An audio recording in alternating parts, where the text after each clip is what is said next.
महाराज जी, जिन लोगों ने मन दुखाया है उनको मन से गलत गलत बोलना कैसे बंद करें? नहीं नहीं बोलना चाहिए।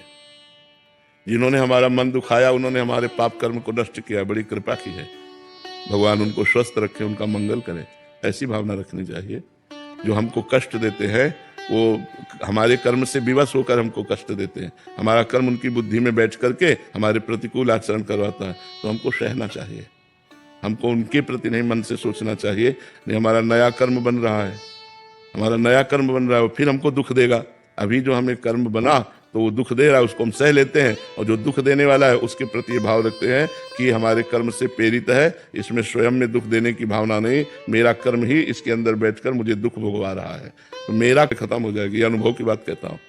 जिससे द्वेष हो, जो हमारा अहित करता हो, जो हमारा अपमान करता हो, अध्यात्म कहता है उस पर भगवत भाव करके यदि बार बार प्रणाम किया जाए तो हमारे पाप कर्म भी नष्ट हो जाएंगे और उससे कभी द्वेष भी नहीं होगा हमारी तरफ से। बाहरी व्यवहार कैसा होना चाहिए उस जने के? उदासीन, न मित्र न शत्रु। क्योंकि अच्छा व्यवहार भी रखेंगे तो फिर भी दुख देगा। अच्छा व्यवहार करोगे तो भी वो दुख देगा ना, तो ना अच्छा व्यवहार करना ना बुरा, उसे उदासीन कहते हैं। ना शत्रु न मित्र, मतलब नहीं, पास से निकल गया, मानसिक प्रणाम किया, उसको जानने भी नहीं दिया और उससे कोई मतलब नहीं रखा। ऐसा गुस्से में, उस समय अगर गुस्से में कुछ निकल गया तो फिर बाद में बहुत पश्चाताप होता है। हाँ, वही पश्चाताप सुधार करेगा, फिर आगे ना निकले, सावधान रहो। गुस्सा आना ठीक नहीं होता, काम क्रोध लोभ ये सब नरक के पंथ है, इनको रोकना चाहिए। महाराज जी, उस समय भी किसी के प्रति कुछ ना निकले मन में, अगर उस समय अगर कुछ ना निकले, अंदर ही अंदर पर मन में लग रहा है कि, तो अंदर अंदर नाम जप करो, अंदर अंदर नहीं लगना चाहिए, उसे सुधार करो। राधा राधा राधा, बार बार उत्तर प्रति उत्तर जैसे कोई दे, बार बार कष्ट दे, तो एक मन में आज उसी को रोकना है, उसी को रोकना साधुता। राधा राधा राधा राधा। महाराज जी, संत देखे मैंने वो संपुट लगाते थे चौपाई के साथ, तुम्हारे साथ चौपाई संपुट लगाते, अब प्रभु कृपा करो तुम सोई, जे प्रकार मरे हैं मम द्रोही। ले ले ले ले ले ले ले ले, गलत है, गलत है, गलत है। अब प्रभु कृपा करो तुम सोई। ले ले ले, ये बिल्कुल गलत है, बिल्कुल गलत है, बिल्कुल गलत है। ऐसी ला चौपाई की रचना हुई है और ना ऐसा कहना चाहिए। भगवान की कृपा से ना, तो अब जैसे कोई मारे भी तो हमारे मन यही कहेगा इसका मंगल हो जाए, इसको कभी कष्ट ना हो, इसको कभी दुख ना हो, ऐसा होगा। जैसे कभी कोई विरोध भाव ऐसा कई प्रकार से प्रकट होते हैं तो ये लगता है भगवान इनका मंगल करें, संत वैष्णव विरोध का इनको कभी दंड न मिले, इनका मंगल हो, ऐसी भावना। तो एक भूमिकाएं होती है साधना की।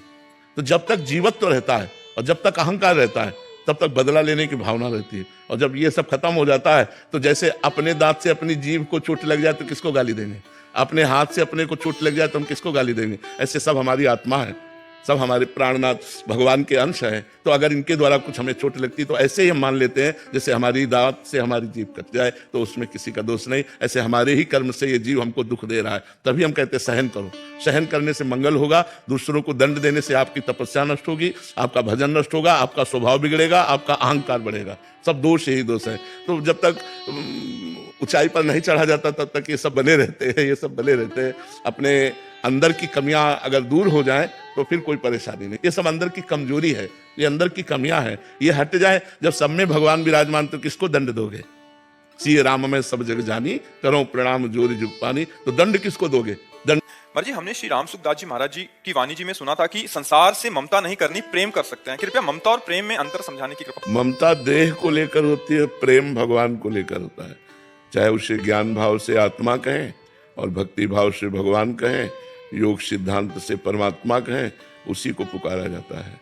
ज्ञानी उसे ब्रह्म कहते हैं, योगी उसे परमात्मा कहते हैं, भक्त उसे भगवान कहते हैं। जब हम चराचर जगत में भगवान जो विद्यमान है उनको देख करके भाव करते हैं, उसे प्रेम कहते हैं, और जब हम शरीर को देखकर राग करते हैं तो उसे ममता कहते हैं। ममता जन्म मरण का कारण है और प्रेम जन्म मरण को मिटाने वाला है। जैसे हम कई बार एकांतिक में कहा है, माता पिता पुत्र पत्नी पति, इन सब से हमारी मोहमयी आसक्ति है, इसी से इनकी सेवा करते हुए भी हमारी दुर्गति नहीं रुकती।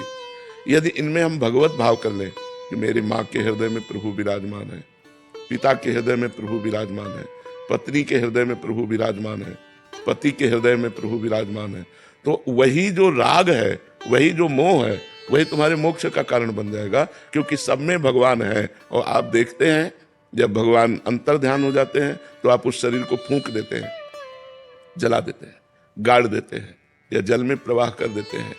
उस शरीर से आप प्यार नहीं करते, अनजाने में भी आप प्रभु से ही प्यार करते हैं, क्योंकि जैसे प्रिय पत्नी अब उसके शरीर से भगवान अंतर्ध्यान, तो शरीर से प्यार किया था तो बनाए रखो शरीर को, तो कोई शरीर को नहीं रखता, शरीर को नष्ट कर देता है। उससे पूछो क्यों, तुमने जिससे प्यार किया वो तुम्हारे सामने है? नहीं, बोले वो तो चला गया, अनजाने में भी वो परमात्मा से ही प्यार करता है।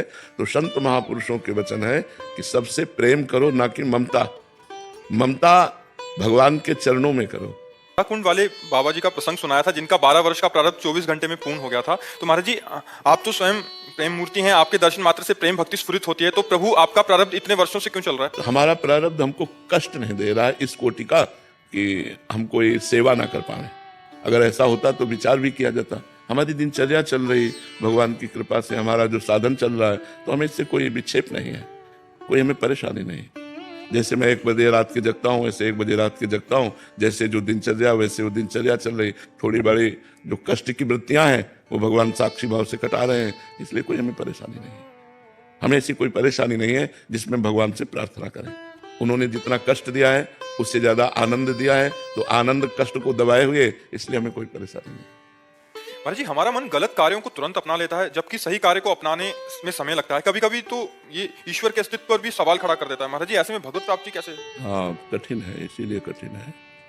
मन की गति प्रकृति की तरफ हो। मना कष्टानि इंद्रियाणि प्रकृति स्थानि कर्षति।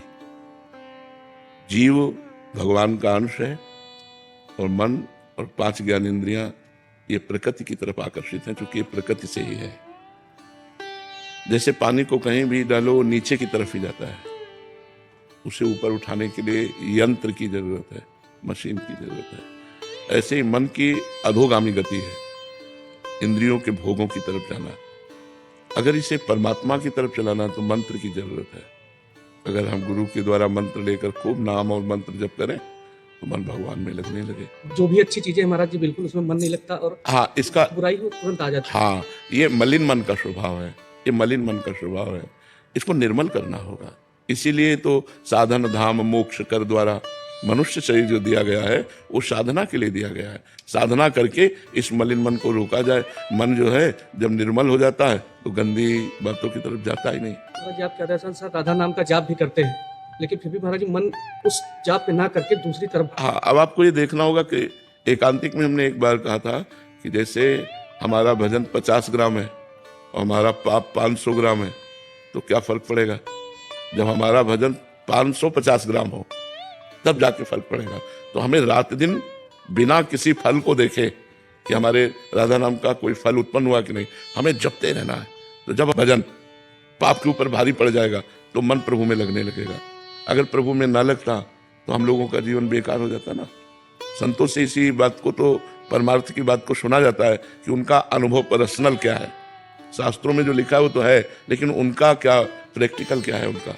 तो प्रैक्टिकल हमने भी अपने मन को देखा है, क्योंकि 13 वर्ष की अवस्था से बाबा जी है, और इसको भगवान के नाम के बल से रुकते देखा है, इसको भगवान में लगते देखा है, इसको भगवान के लिए रोते देखा है, भगवान के लिए हर कष्ट सहने के लिए ये तैयार हो गया। भूख प्यास गर्मी सर्दी गाली अपमान ये सब सहे केवल भगवान के लिए। तो वही मन तो था जो संसार की तरफ जा रहा था, वही मन भगवान की तरफ राजी हुआ तो सब कुछ सहने के लिए तैयार हो गया। तो हमें ऊबना नहीं है, हमें नाम जप करना है। नाम जप करते हुए हमारा मन नाम में नहीं लगता, भूत भविष्य की बातों में लगता है, गंदी बातों में लगता है। इसकी हमें चिंता नहीं करनी, वो नाम जप सब ठीक कर देगा। हमको केवल नाम जप पर ध्यान देना है। एक संख्या बनाओ नाम जप की कि हमें रोज 50,000 नाम जप करना है, रोज 1 लाख नाम जप करना है। काउंटर खरीद लो, माला ले लो, जिससे आपको रुचि बने वैसे गिन करके नाम जप करो तो ज्यादा लाभ मिलेगा। आज इतना जप किया, आज इतना जप किया, और सब जप भगवान को समर्पित कर दो। धीरे धीरे मन लगने लगेगा, धीरे धीरे मन आनंदित होने लगेगा। समय लगेगा, बहुत जन्मों का बिगड़ा हुआ ये मन आज नहीं लग जाएगा।